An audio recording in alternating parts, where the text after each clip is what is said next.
Bismillahirrahmanirrahim. Assalamualaikum warahmatullahi wabarakatuh. Let me introduce myself. My name is Mutmainah Nurul Insani. I'm from PBID in Alauddin State Islamic University of Makassar. Di sini saya akan menjelaskan materi tentang kebudayaan yang ada di negara Vietnam. Materi pertama yaitu fakta tentang negara Vietnam. Nomor 1, Vietnam adalah negara yang terletak di bagian paling timur semenanjung Indochina dengan nama resmi Republik Sosialis Vietnam. Nomor 2, ibu kota Vietnam adalah Hanoi. Kota terbesar di negara ini adalah Ho Chi Minh City atau dulu disebut sebagai Saigon. Kemudian nomor 3 yaitu Vietnam mendapat julukan sebagai The Land of Blue Dragon atau dalam bahasa Indonesia dikenal dengan sebutan Tanah Naga Biru. Julukan ini didapat karena Vietnam mengikuti jejak para macan Asia Timur. Istilah macan Asia Timur ini mengacu pada pertumbuhan ekonomi Hong Kong, Singapura, Korea Selatan, dan Taiwan. 4 negara tersebut berhasil mempertahankan tingkat pertumbuhan ekonomi dan mengembangkan sektor industri pada tahun 1960 hingga 1990. Selanjutnya nomor 4 adalah bahasa resmi dan bahasa nasional adalah bahasa Vietnam. Karena lebih dari 86% orang yang tinggal di Vietnam adalah orang asli Vietnam. Oleh sebab itu, bahasa yang digunakan adalah bahasa Vietnam. Nomor 5 yaitu mata uang resmi Vietnam adalah Dong Vietnam. Dong ini menjadi mata uang Vietnam sejak tahun 1978 yang diterbitkan oleh Ban Negara Vietnam. Selanjutnya nomor 6 yaitu bendera Vietnam berwarna merah dengan bintang kuning yang menonjol di tengahnya. Bendera Vietnam ini berwarna merah dengan bintang emas di tengahnya yang terinspirasi oleh bendera komunis.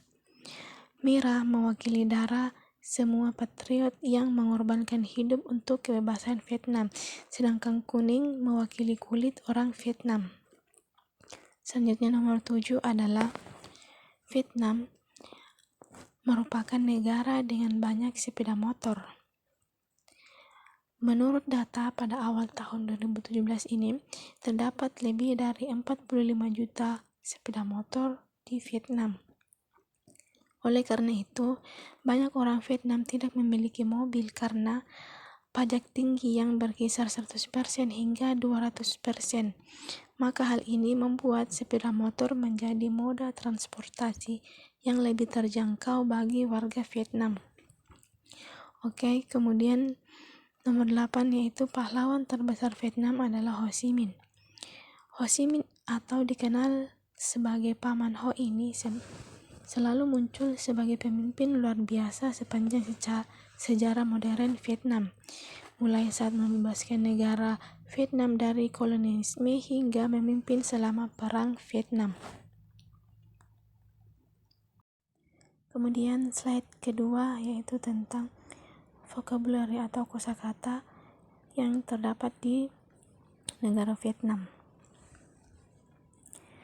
Yang pertama yaitu kata ciao dalam artian halo atau hai.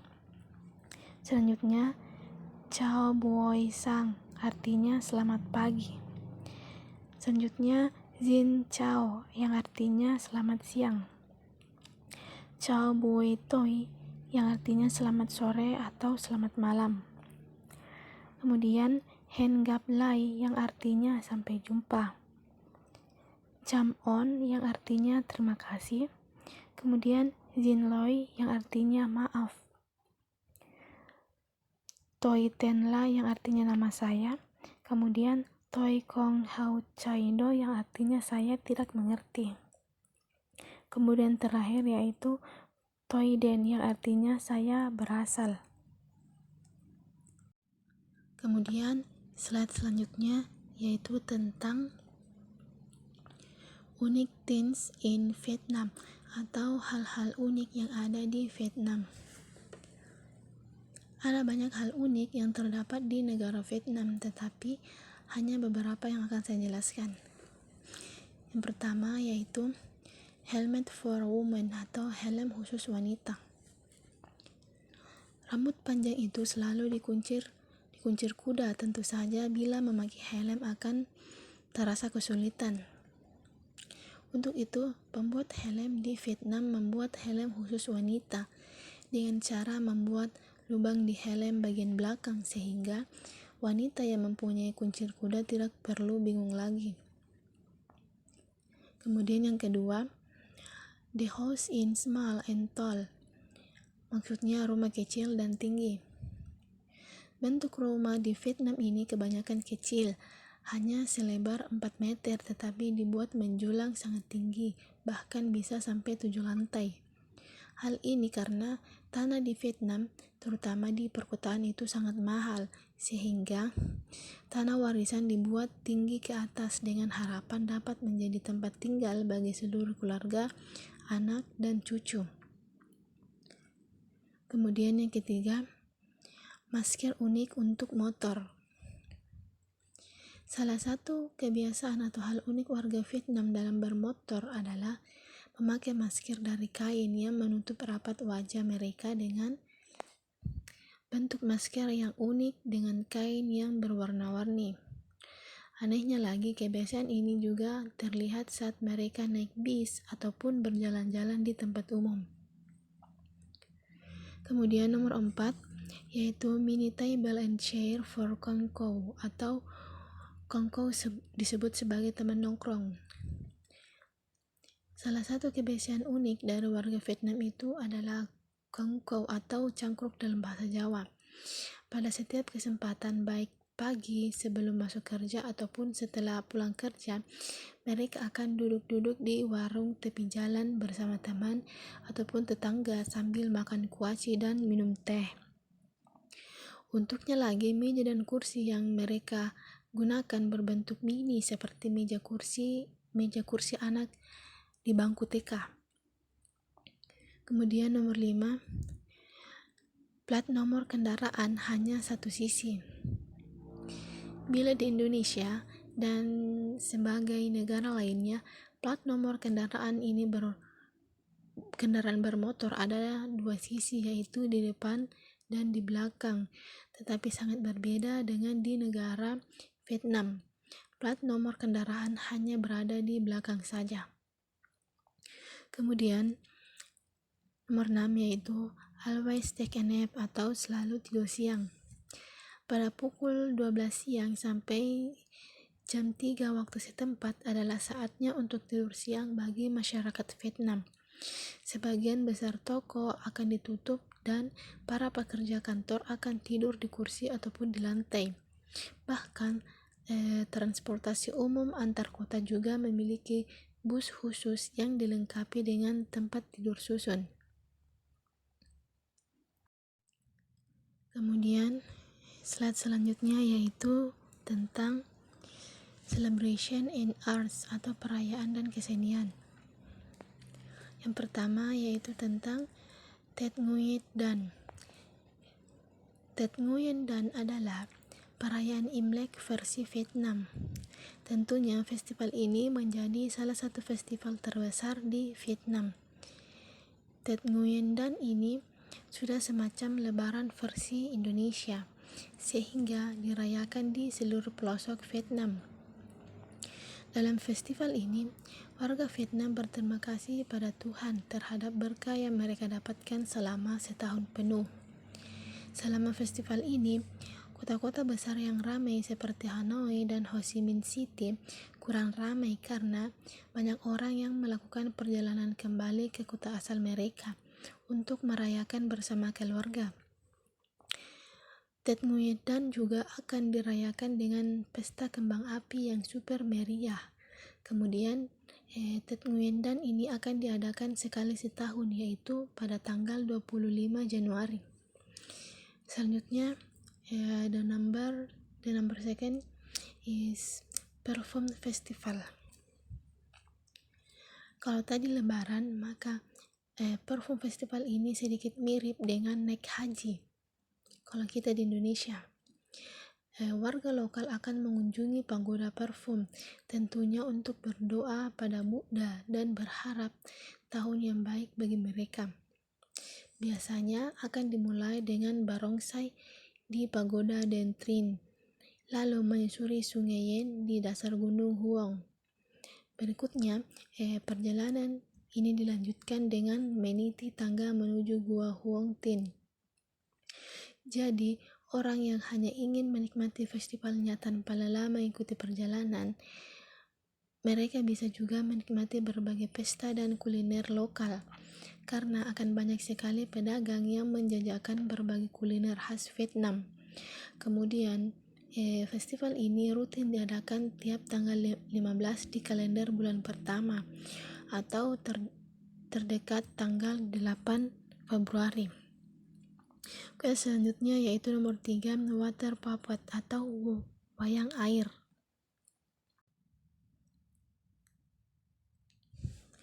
Wayang air merupakan salah satu bentuk kesenian berabad-abad yang dilahirkan negara Vietnam. Seni itu muncul di sawah kawasan Vietnam Utara sebagai hiburan petani. Pertunjukan pertama wayang air ini diperkirakan terjadi di sebuah pagoda di Provinsi Hanam sebelah utara sekitar abad ke-12. Wayang air diselenggarakan pada musim banjir karena mereka atau warga Vietnam percaya bahwa banjir merupakan ulah roh, sehingga mereka harus mengalihkan perhatian roh itu agar tidak menimbulkan lebih banyak kerusakan. Maka dari itu, pertunjukan wayang di Vietnam terbentuk. Kemudian, wayang air ini menyebar ke seluruh Vietnam sebagai kesenian rakyat yang bisa dinikmati berbagai usia. Ciri-ciri khas yang pertama dari pertunjukan ini yang berbeda dengan pertunjukan wayang biasa adalah menggunakan permukaan air sebagai panggung yang bentuknya seperti kolam dengan setinggi pinggang orang dewasa. Selain itu, bermacam-macam efek seperti kabut buatan atau lampu dengan pencahayaan berkedip-kedip agar pertunjukan ini terasa makin hidup.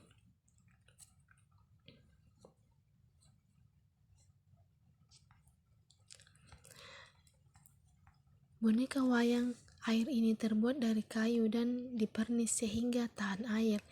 Kemudian dihiaskan dengan berbagai warna yang mencolok dan cerah.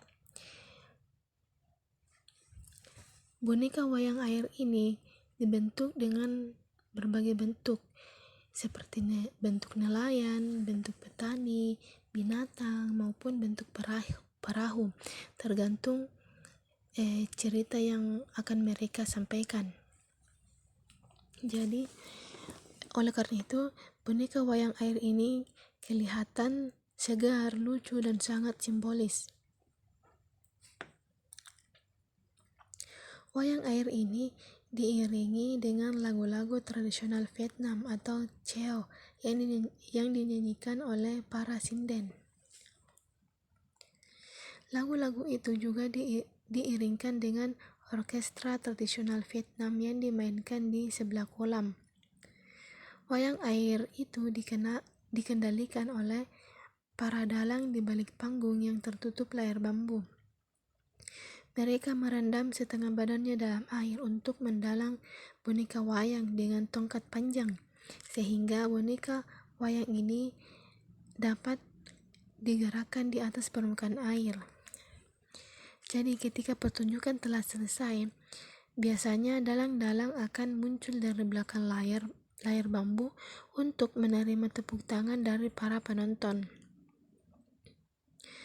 Wayang air ini sering diselenggarakan pada siang hari, tidak sama dengan wayang yang ada di Indonesia, sering diselenggarakan pada malam hari. Wayang air ini setiap pertunjukannya biasanya berlangsung selama 50 menit. Wayang pasti ada di banyak negara seluruh dunia, tetapi wayang air hanya ada di negara Vietnam. Jadi pertunjukan wayang air ini dianggap sebagai kreatif yang spesial, kesenian tradisional milik bangsa Vietnam. Jadi untuk menjaga nilai otentik dari kesenian ini, wayang air tidak ditampilkan dalam bahasa Inggris maupun bahasa asing yang lain. Oke, selanjutnya nomor 4 yaitu itu tentang Hoi An Lantern Festival. Ada sebuah festival yang sangat rutin diselenggarakan di Vietnam, tepatnya di tiap bulan purnama kalender bulan. Akan ada Hoi An Lantern Festival, sebuah festival lentera di Hoi An ini sampai terdaftar di UNESCO sebagai salah satu festival paling meriah di dunia. Kota Hoi An yang tradisional akan disulap penuh dengan lentera kertas dengan berbagai ukuran dan warna. Semua pelosok kota mendadak jadi meriah. Biasanya penduduk kota juga akan mematikan listrik pada saat festival akan dimulai, sehingga penerangan untuk seluruh kota Hoi An ini hanya bergantung pada lentera kertas dan lilin yang terpasang di semua sudut kota. Di dalam kuil, kita juga bisa menonton para biksu dan warga lokal mengadakan upacara dengan menggunakan lilin. Biasanya juga akan ada lomba menghias lentera terbaik di Hoi An. Jadi, festival ini sungguh romantis jika mengikuti festival ini bersama dengan keluarga ataupun orang terspesial. Oke, selanjutnya yaitu food and drink. Yang pertama yaitu pho.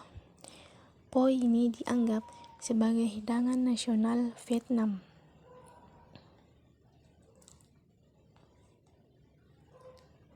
Atau merupakan salah satu makanan paling terkenal di negara Vietnam.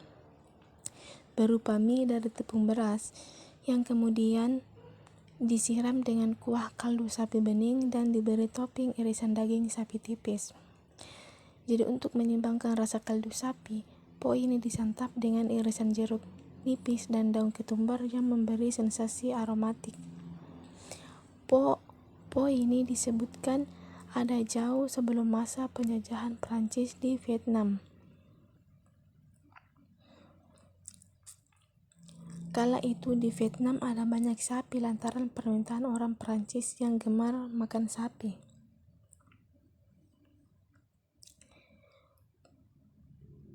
Jadi, pho hampir di setiap toko makanan Vietnam akan menyajikan makanan tradisional pho ini. Tidak peduli apakah itu pedagang kaki lima ataupun restoran mewah. Kemudian nomor 2 yaitu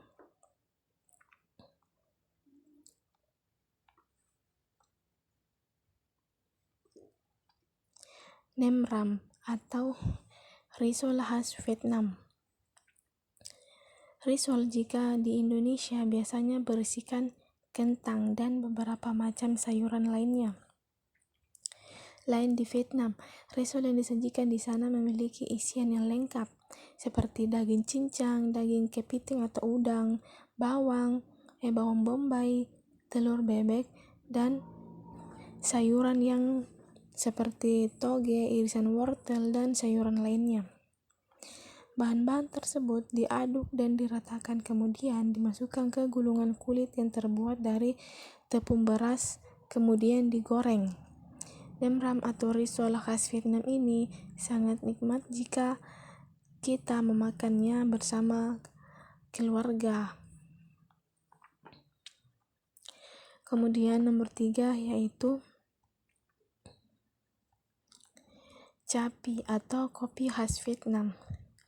Kuliner yang satu ini pastinya tidak asing bagi warga kita atau warga Indonesia, yaitu kopi. Seperti yang kita tahu, kita dapat menemukan kopi dimanapun kita berada. Namun jika kita pergi ke Vietnam nantinya, kita harus mengetahui apa nama kopi di sana. Capi atau kopi khas Vietnam ini merupakan salah satu kuliner yang dapat dibanggakan karena biji kopi yang ada di Vietnam ini memang sudah terkenal kelezatannya. Namun yang unik dari capi ini atau kopi khas Vietnam ini adalah cara pembuatannya yang dibuat dengan kopi berbusa, kemudian terdapat di atasnya tempat seduh untuk kotoran kopi tersebut. Apalagi ditambah susu kental manis, sebutir telur mentah yang membuat kita merasa lebih segar jika meminum capi ini. Kemudian the last material about things to consider when vacationing in Vietnam atau hal-hal yang perlu diperhatikan ketika kita berlibur di Vietnam. Yang pertama itu ask the price before shopping atau tanya harga sebelum berbelanja. Saat kita berbelanja sesuatu sebaiknya ditanyakan dengan jelas terlebih dahulu harganya. Tidak semua pedagang di Vietnam ini curang ketika berjualan, tetapi ada saja oknum pedagang menjual barang dagangannya dengan harga tidak wajar. Oknum tersebut biasa mengakali pembeli, terutama yang baru pertama kali ke Vietnam, dengan menambahkan 0 di belakang angka. Misalnya mereka bilang 5 yang dikira 5.000 tetapi saat membayar ditagih 50.000. Kemudian yang kedua yaitu pastikan ongkos sebelum naik becak.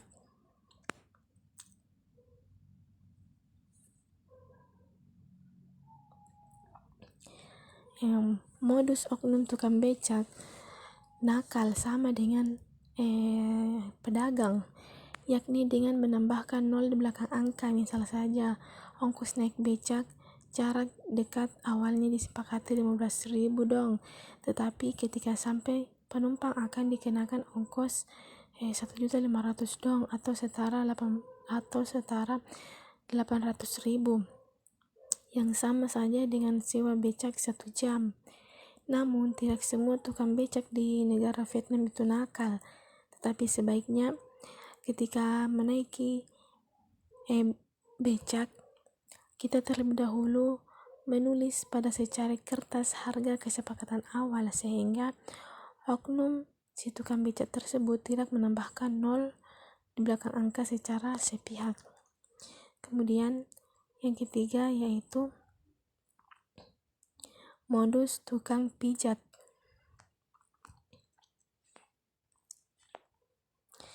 Ketika jalan-jalan pada malam hari akan banyak ditemui tukang pijat keliling bersepeda ontel yang menawarkan jasanya. Kita harus berhati-hati menggunakan jasa tukang pijat ini karena ada oknum nakal yang berniat jahat. Saat sudah sepakat harga, oknum tukang pijat akan membonceng calon pelanggannya menuju sebuah hotel untuk dipijat. Oknum ini memasang tarif yang murah, hanya 100.000 per jam. Namun ternyata pijatannya ngawur dan di tengah memijat dia menelpon seseorang untuk datang. Sesaat kemudian datanglah seseorang berbadan kekar dan bersama oknum tukang pijat merampas semua barang yang dipijat lalu kabur. Jadi ketika kita berlibur ke Vietnam maka berhati-hatilah pada malam hari ketika kita berjalan-jalan karena banyak sekali tukang pijat yang berkeliling. Kemudian the last yaitu tentang use an official taxi atau gunakan taksi secara resmi. Di Vietnam sering dijumpai tulisan Sin Kava yang biasa menawarkan jasa pariwisata, termasuk salah satunya yaitu taksi. Pastikan taksi yang dipesan adalah taksi resmi, meskipun sulit dibedakan karena banyak taksi ilegal menyamar menjadi taksi resmi. Oknum taksi ilegal dikenal sering menipu dengan modus memutar-mutar perjalanan sebelum sampai tujuan, sehingga tarif yang dikenakan ke penumpang menjadi lebih mahal. Karena ada pula yang tidak profesional dengan menjemput penumpang lain meskipun di dalam taksi sudah berisi penumpang. Jadi jika kita berlibur ke Vietnam, lebih aman kalau kita bepergian menggunakan bus umum. Jangan sekali-kali menggunakan taksi, karena di Vietnam banyak sekali terdapat taksi yang tidak resmi atau taksi yang ilegal. Thank you for your attention. Okay. Wassalamualaikum warahmatullahi wabarakatuh.